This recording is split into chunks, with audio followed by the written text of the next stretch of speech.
Hello people, Mongoose here again, and it's time for another load of old bollocks. So let's jump right into some 8-bit bollocks on Nintendo Entertainment System.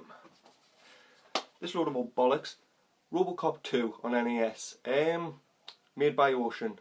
People are probably familiar with the movies, brilliant movies, well, the originals, and probably familiar with the games, especially the first one, whether it be on arcade or the numerous ports that came out. This did not improve on the first game. The first game's really good.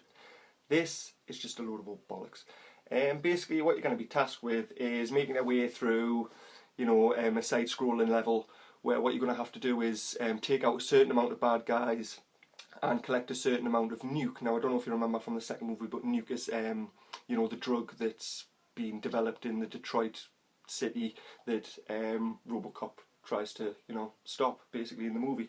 And yeah, I mean, it pretty much follows the movie pretty closely, but I mean the side-scrolling parts of the game are just so bad. I mean the music is terrible, the graphics are absolutely awful, like the textures and stuff. I mean it's like they put no effort in. I mean it's all browns and puke greens and it doesn't look good, and most importantly it doesn't play good.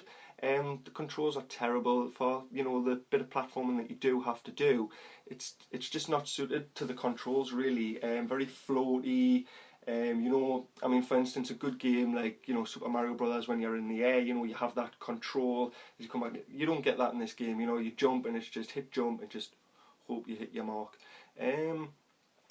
One positive aspect of the game is if you don't collect a certain amount of the nuke or kill a certain amount of the certain bad guys, you will get to do like a bonus stage which will allow you to pass on to the next level. Now this is done in a first person mode and it's done really well.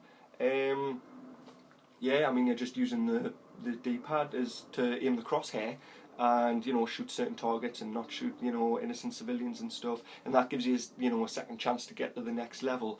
But I mean that should have that's a good part of the game, and that probably should have been the majority of the game really. I would have made that the game. It would have been great, that kind of first person shooter view for the whole game, but they just ruin it by making it a really bad side scroller. And I'm really disappointed with Ocean because they did a really good job on the first game, and the third game's not too bad either, but there's just something about this game that just sits really badly with me. And yeah, it's Robocop 2 on NES by Ocean, and it's a load of old bollocks. So I'm going to sign out and just say thanks for watching like I always do, and just please subscribe.